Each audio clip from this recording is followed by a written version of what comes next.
Book The New Map, Chapter 25. There is also the geopolitical element. In 2011, the Obama administration announced a pivot to Asia. For Washington, this reflected war weariness, a drive to shift away from the Middle East and Afghanistan, with the seemingly endless wars and heavy costs, and instead towards the most dynamic part of the world economy. The pivot was meant to be a message of strategic reassurance to Asian countries, like turning around a point, other than China, that the United States was committed to the region, was not ceding it to Chinese predominance, and indeed would increase its engagement. The pivot was subsequently rebranded as a rebalancing. In Beijing, the US pivot was derived as this ill-thought out policy of rebalancing, and was portrayed as an American strategy to contain China, alienate its neighbors from Beijing, and prevent it from assuming its rightful role of predominance in Asia. In 2012, an influential article advised marching west to counterbalance Americans' rebalance towards Asia and to blunt competition with the United States.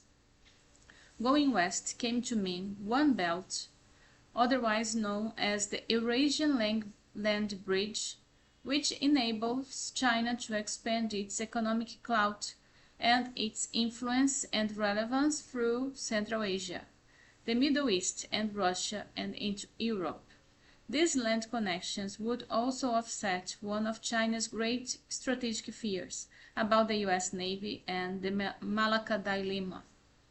Going west would, in the words of a Chinese general, provide China with a strategic hinterland, a remote region, and international space. The maritime initiative, called the One Road, swings down around Southeast Asia and South Asia to Africa, and then up past the Arabian Peninsula to the Mediterranean and onto Europe. It is punctuated by what some call the String of Pearls, a series of expanded ports that will promote Chinese trade and provide anchorage for the Chinese Navy. China would bring technology, finance, and capabilities to work at scale, as well as the ability to get things done expeditiously. What it would not bring is that what the United States and Europe promote: democracy and freedom, opposition parties and NGOs, and critiques of internal political practice and elections. What the West champions as universal values, the Chinese dismiss as Western values. With China at the helm, there would be no agenda of regime change, no support for color revolutions, no championship of human rights activists. China instead would recognize and respect absolute sovereignty. One of China's great tools for achieving its goal of connectivity is its ability to mobilize capital on a massive scale. A new Holy Chinese Silk Road Fund has been created with upwards of $60 billion.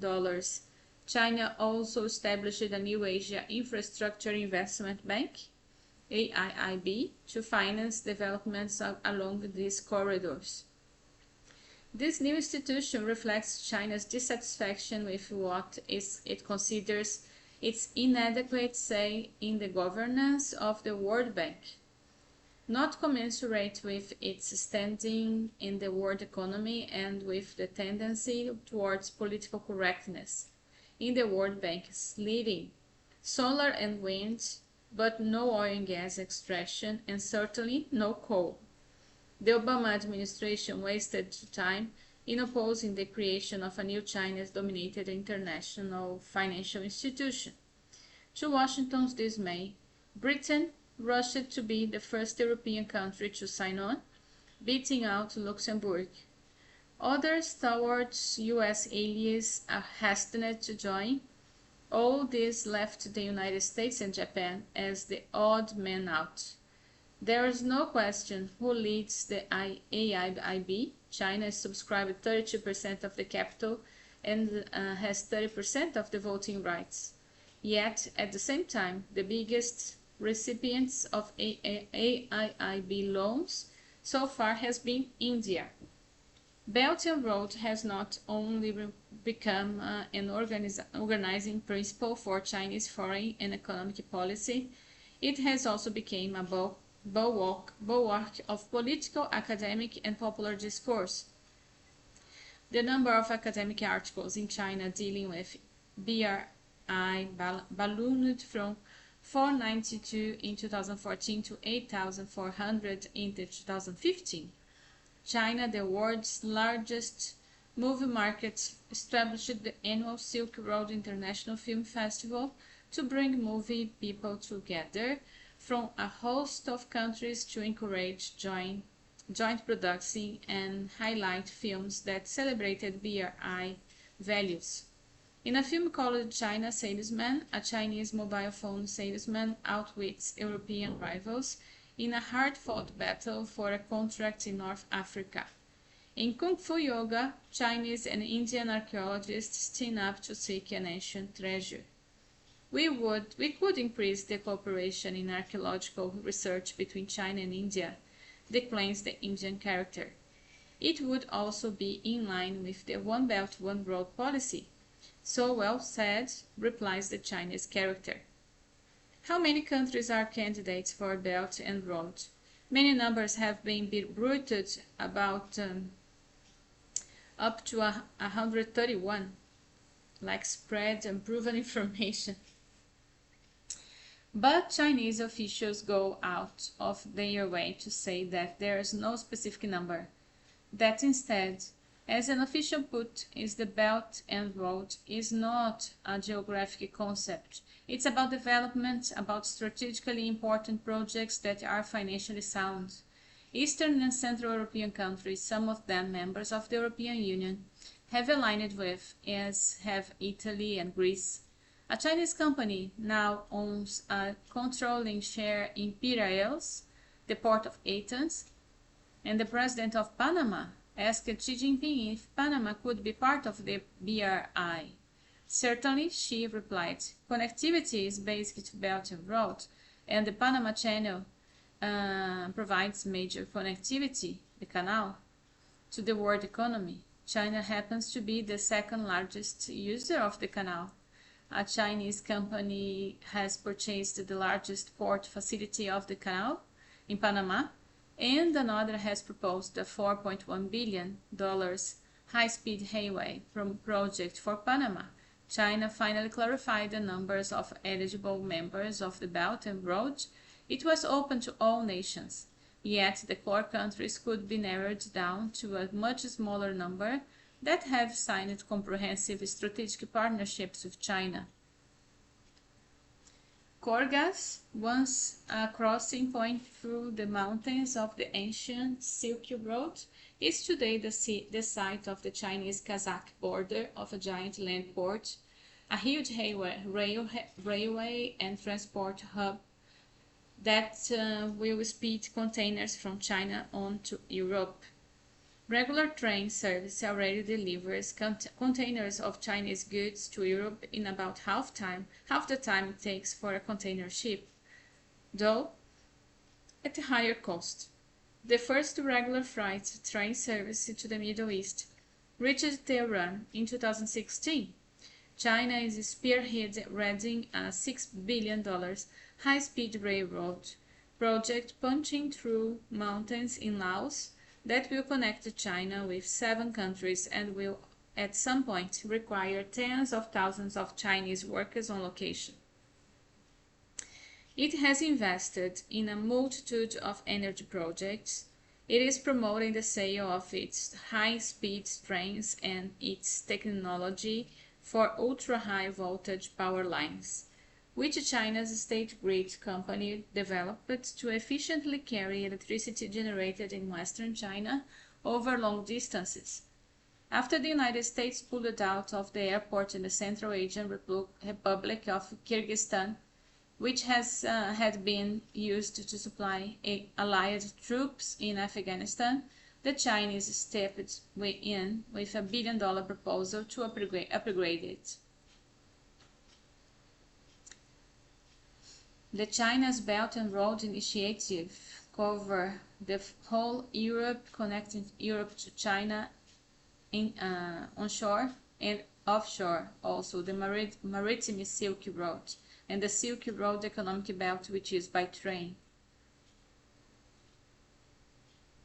It was launched in 2013. The BRI aims to promote connectivity and reorder the global economy.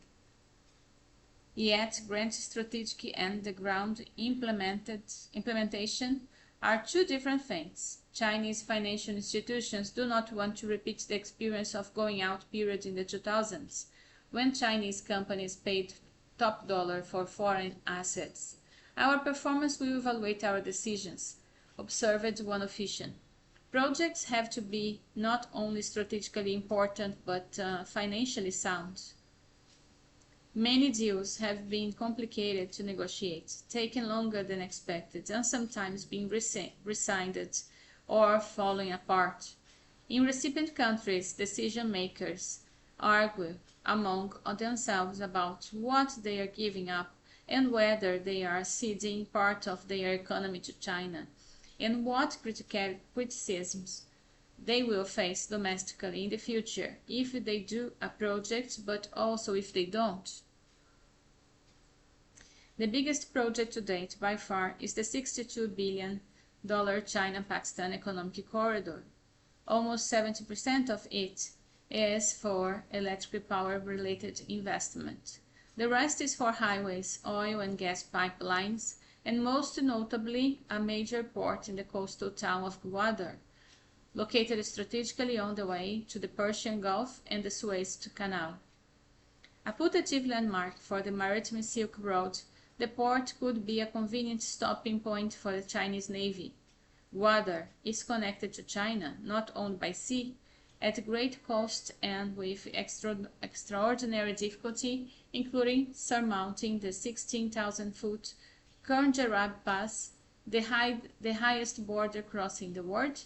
A modern expanded highway system has been built to move goods from China to Gwadar.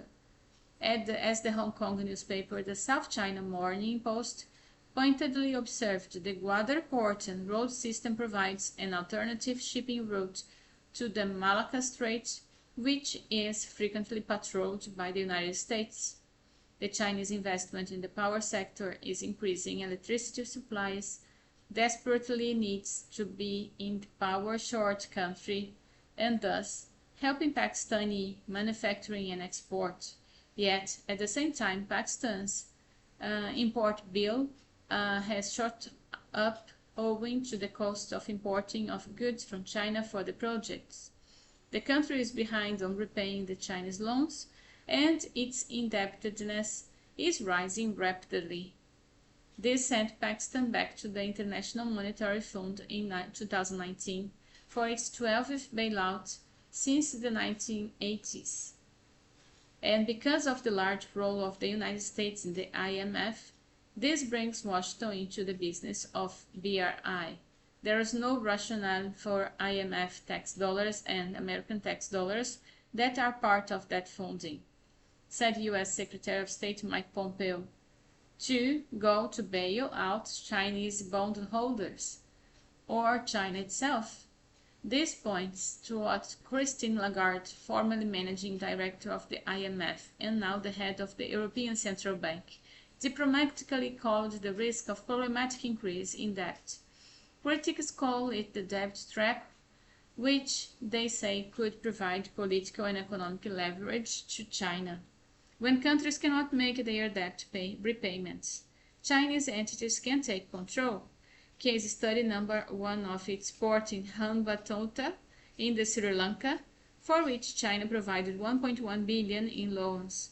But the port has had little traffic, and there was no chance of its ever earning sufficient revenues to repay the loans.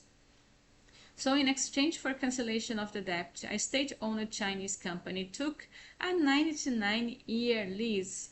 But the Sri Lankan government, pressed hard by India, did extract a promise from the Chinese not to use Hambantota, strategically located on the Indian Ocean, for military purposes.